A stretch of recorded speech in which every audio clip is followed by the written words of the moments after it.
Last week, consumers in 16 places in Bengaluru could shop for grocery and restaurant takeaways through the government's Open Network for Digital Commerce, or the ONDC. Well, they could have done that through JioMart or Amazon or Big Basket. Why ONDC?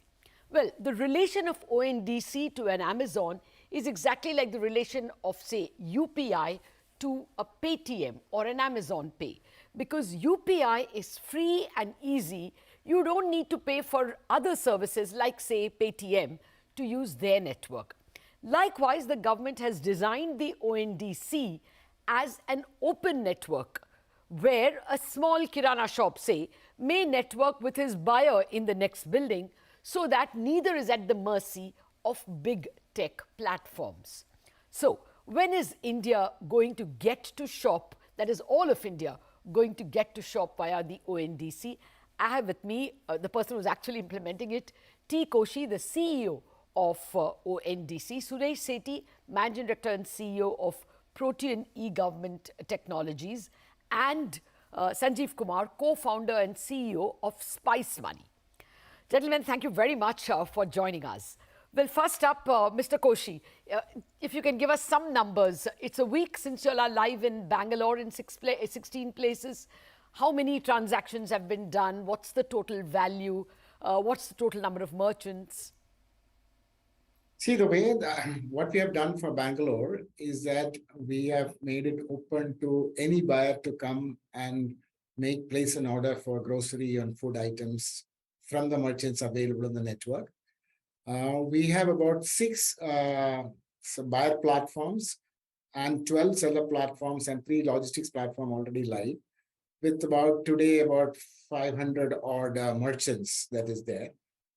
And we have now announced to the public, and gradually, as to be very honest, on a day probably about 100 plus transactions are taking place, some days more, and then people are just trying to figure out. The whole idea of this beta testing is enable people to come and test it out and give us feedback on what are the challenges that is being faced.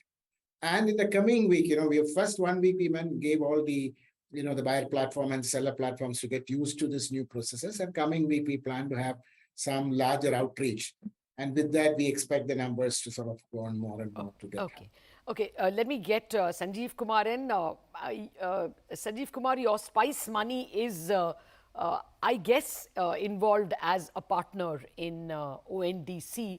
Have you all encountered any glitches? Has it been as smooth as it would be if you were, financing some other platform? So, hi, Lata. So, Lata, we are right now we are a buyer app integrated with ONDC, and it's early days. Users our network has started to use the app and the platform. We're getting orders, but again, like I tell you, like I'm saying, this is too early days. This is just more about testing. People are discovering the platform, and the categories are only 2 right now: groceries and F&B. So I think this is only going to pick up with time. As and when more people get used to it, more people start to test this more and more. So that's our experience today. But I think the experience of onboarding with ONDC as a buyer app has been phenomenal, very proactive and very forthcoming. So we've had some really good experiences so far. Mr. Koshy, let me come back to you. Did you encounter any glitches? Were these 100 transactions smooth? See, if you look at the transaction has 2 parts. One is the technology part, other is the process part. Technology part's been going pretty smooth, working as expected. And in the process side, like as you would have appreciated, Lata, it's like different merchants, big and small, and they're all getting used to the idea of responding. In fact, many, at least 20-30% of these merchants have never done online transaction at all. So it's about, and there again, as Sanjeev pointed out, the number of transactions for a merchant is only few in a day because it's just starting. So they have to get used to the idea of responding fast, to make sure that fulfillment happens as committed by them, and so on and so forth. It's essentially creating a discipline of responding fast is the kind of challenges that we are facing. So we know that we are helping to the merchants, etc., to build up good checklist and respond. So these merchants have hitherto not been selling on any Big Basket or Amazon. This is the first time they are on a platform. Many 30-40% of them are like that. Some of them have done some kind of transactions in a limited fashion. Okay. So we are getting used to. So we are giving them the checklist. We are also processing, educating them. Okay. So this is the journey that we'll have to go through together. So when do you expect you will be able to cover Bangalore itself? No, what we plan to do is see, as we explained to you, we're given grocery and food, which are essentially hyper local. Which means more and more merchants have to be there. You can order food from Chandigarh and get it delivered in there. So we are actively working with the various seller platforms. As of today, we have 12 seller platforms. Another 18 of them are advanced stages of integration. For example, let's say that when somebody like, with a large number of sellers come on board, suddenly you will see more and more places getting visible. Okay. And we are also adding more domains. Today we have grocery and food, and we are also adding fashion, home decor, beauty products, electronics, and so on and so forth. You'll see in the next couple of months all of them getting out. Oh, got that. Okay, Suresh, Sethi, you have kind of been there, done that. You have been with open platforms like the NSDL, etc. The big problem I would have as a consumer is, whom do I blame? I mean, who takes my complaints? For instance, in Amazon or Jio, I have shopped crazily and returned goods like almost 60% of the time, and it's taken. I'm not, there is a call center. I actually haven't used them. Here, whom would you blame? Whom would I go to? So I think, Lata, ultimately what you're driving towards is you need to have very strong network policies. So as the market participants, as we call them, the buyers and the sellers, when they are engaging with an open network like this, which is not platform centric in nature, so you don't have a platform owner end to end where the buyers and sellers are sitting on the same application, a strong governance has to be enabled, which means that on one side, the sellers enter into some very clearly and well-defined agreements with the network. Likewise, the buyer applications need to enter into very well-defined agreements. And largely the play would be also ensuring that there is technology and digital at play to enable the underlying ecosystem of very clearly showing the state of the orders, the delivery, the payment and settlements processes have to be embedded in that. And likewise, the current infrastructure of returns if you don't find the goods in order, if you want to do refunds, the chargeback mechanisms. So a lot of the current capabilities which are existing out there in overall systems and ecosystems, they are being embedded and brought into the ONDC ecosystem. And I think that is clearly an area of focus. And as you rightly said, it is important. It's not just about blame. It is also about building the trust into the ecosystem and to be sure that when I'm doing a transaction, I'm reasonably covered and I'm doing a safe and secure transaction. And that plays at the heart of it. Mr. Koshy, how does it work? The same question. Whom do I complain to? How do you ensure that goods will be refunded when returned and funded without any leakages when a transaction goes through? As Suresh explained to you, you as a buyer will go to the buyer platform. So to buy as well as to raise any issue. So the buyer platform also provides for the buyers to raise any issues, whether it is returned, whether it's clarification, and so on and so forth. And the way system is designed, it will immediately will move this request or clarification to the seller platform digitally, because that's how the whole thing is architectured. And the seller, when he gets a response, then he has all the compulsion to respond and take action, because today, the only thing that is sustainable for the seller is the kind of service that he can give. And the network-wide reputation that we are going to, we have already instituted, and it will be published soon once you have some transactions that are coming, will ensure that if he doesn't, behave the way that is expected, it will be a big challenge. So without going too much into detail, let me just highlight one point, that we have actually developed a very detailed documentation on the whole process of building trust in the network. And that has been published for public consultation in our website last week. And many people have started going through and giving it feedback. And, you're all open to do that. And as of now, the whole checks and balances that has been explained in this consultative paper has been very well acknowledged by the people in the industry and the users. Okay, no, but what is the short answer? If I return a good, is ONDC responsible for ensuring that my money is funded back? Is the particular platform through which I am going responsible? Who is the call center who picks up? The call center who picks up is your buyer application, because you cannot be one central sitting on solving the whole problem from the country. The way it is designed, each buyer application is an entity which is responsible for responding to any issues raised by the buyer, and who in turn will give it to the relevant seller or logistics provider and so on and so forth. Okay. So in that case, would it be that the Amazons and the Geos and the big baskets come and become clients or become sellers, platforms in ONDC itself? That question after the break, and I think that's a very important question, so stay with us.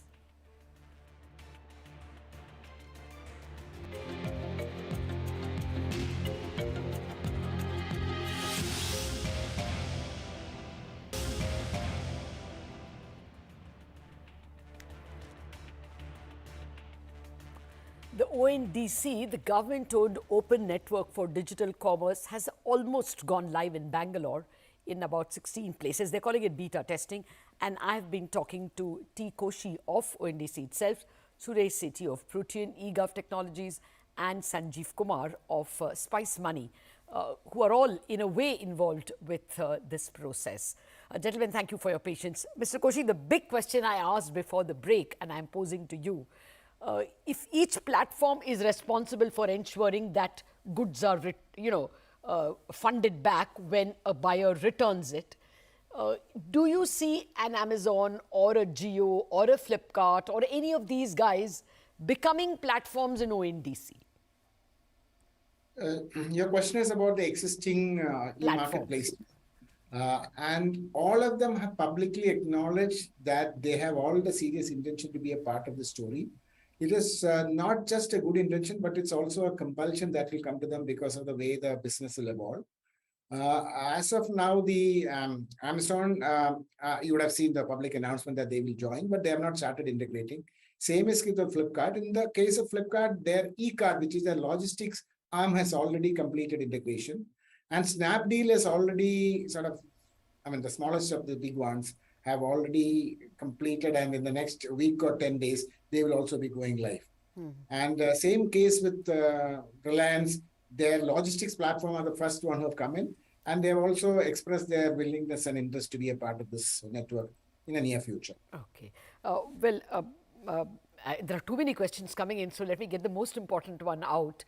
Mr. Sanjeev Kumar, since you handle a lot of rural fintech customers, how much are you able to pierce the possible illiteracy, financial illiteracy and digital illiteracy? Or rather, let me put it, want of adequate financial and digital literacy. Do you see a Kirana store guy in a rural area being able to come in, or say a sari weaver or a basket maker? So Lata, that's a big opportunity that we are seeing. So let me tell you, today we have onboarded 1 million entrepreneurs who are merchants, right? Who are merchants in these villages and blocks, who solve the problem of basic access to financial services and digital services. And let me tell you, 2/3 of them are below the age of 30, and they are all digital savvy. They have a smartphone and they use our app, right?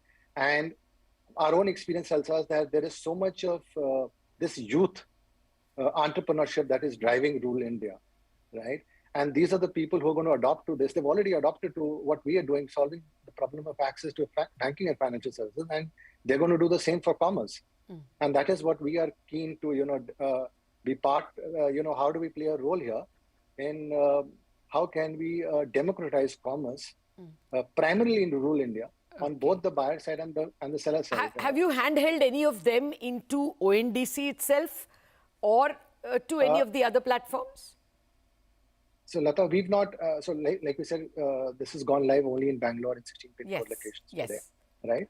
But the opportunity that we are seeing is is deep rural, and that is what we want to go. So once we enter those locations, we will do this. We will handhold these merchants onto both the buyer and the seller app. Okay. Okay. Well, Mr. Sethi, if you can guide me, there will be viewers who would be interested in knowing.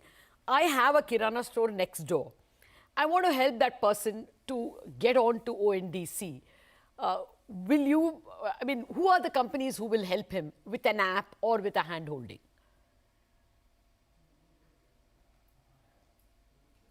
I think you're on mute. I'm sorry, it went on mute. So, as you rightly called out, there's digital literacy, financial literacy, there is assisted play out there. So there are quite a few layers to the enablement that we are talking about over here. Technology being definitely one of them, but not the only one. So when we look at it, you talk about your neighborhood Kirana store and they want to come on board. There's the entire aspect of understanding where are they in their digital journey. It could be somebody who's never been part of the digital ecosystem. So you need to enable them to that extent. And that is where as technology companies, as technology service providers, the TSP comes into play. Similarly, as you heard Sanjeev mention, there's an assisted play in enabling them, in helping them to come on board and in training them to use this system. How do you do your catalog management? How do you build your inventory? How do you enter information about your shop goods into the digital system to be able to be discovered at the other end? So there are multiple players, as we see, who are playing out there, who are creating this enablement journey for the neighborhood Kirana store. And this neighborhood Kirana store, naturally, you are looking at the last mile or the base of the pyramid. And as you go up, you are looking at more sophisticated players who are, again, looking at ONDC becoming a gateway for both discovery, where by only being into the ONDC network, you are able to see multiple buyer apps being able to discover you. So you are democratizing the access from a consumer perspective. And likewise, for a consumer, multiple players coming in will democratize the ability to discover different merchants across the ecosystem. I got that. I'm just wondering that as and when ONDC comes to my town, Mumbai, my city, what should I tell my Kirana fellow? Whom should he go to? Mr. Koshy. There are already about 12 seller aggregators. Many of them are focusing on Kirana stores. For example, I'll just give you one or two examples. It's not anyway endorsing any particular person. For example, there's a company called Go Frugal. Okay, they have been a POS supplier for the small Kirana stores, small and big Kirana stores, small and medium enterprises. And what they've done is they have now made it NDC compliant. So they are one of the entities who have brought about 30-40% of the various merchants, Kirana stores already which are there. Similarly, when it comes to food products, there is a startup called Growth Falcon who is working with another POS supplier called Pet Puja. Together, they are building many of the stores. So there are already many seller aggregators whose lists are available in our system. Website. Got it. But, I went through your website, Mr. Koshy. How will it look? Now, when I go to an Amazon or a JioMart, there is a box where I search for the products I want. So in your case, there are going to be many platforms. So how will the page look? This is something which everybody in my office wants to know. Will you give us many platforms? Will you give us many locations within each platform? So first and foremost, Lata, please understand that VR is not a platform. Okay. Yeah. But anyway, for convenience sake, we have given the link of all the various buyer platforms. You can just go there and click at that tab. Okay. For example, Protean may have a certain buyer interface that people are currently used to. My store may have something different. Spice Money has their own way of giving access. So each of those buyer applications, based on the kind of clientele they're dealing, they are developing their own preferences. Lata, I will also send you the link of all 5-6 of them which are currently available, so you can play around and see how it works. Fair enough, fair enough. Mr. Sanjeev Kumar, the point comes back to me that a lot of why rural India, even urban India, does not have electricity, internet connection. Wouldn't all this, the low-hanging fruit has been captured by the big tech. Do you see the extension being an issue because of these infrastructure issues? So, Lata, I think is very different, and I don't agree with this, because when we've been doing this business for the last 3 years, and this network serves about 25 million consumers every month on our platform, Lata. And I'll tell you, in remote parts of the country today, the infrastructure problem is not the way we sitting here in Bombay and Delhi believe. There is electricity, there is a connection, there is Wi-Fi which is working, thanks to Jio. So there is a lot of infrastructure change, and that is the reason why all of this is possible today, Lata. And hence, in my mind, and the way we've been experiencing rural India, this is a huge opportunity for us, given the way from an infrastructure where we are sitting as a country today. So we believe that this can be genuinely extended to rural India, and I think that's the opportunity. No, I take your point. Our phones work everywhere. I'm not saying electricity and internet is not available. I'm only saying the reliability, is not there, and the culture is definitely not there. I don't know about Mumbai. I have not encountered this problem, nor have I encountered it in Bangalore to a large extent. But in outside cities, even when you take the cab aggregators, you go to the airport, they tell you, give me a little more because I may not get a client way back. The culture of keeping to the word or the contract is not very widespread. I mean, so there are human infrastructure issues and there are infrastructure issues. Okay, Mr. Koshy, just give us a broad idea. How will things look on 31st December this year and 31st December next year? What may be the coverage?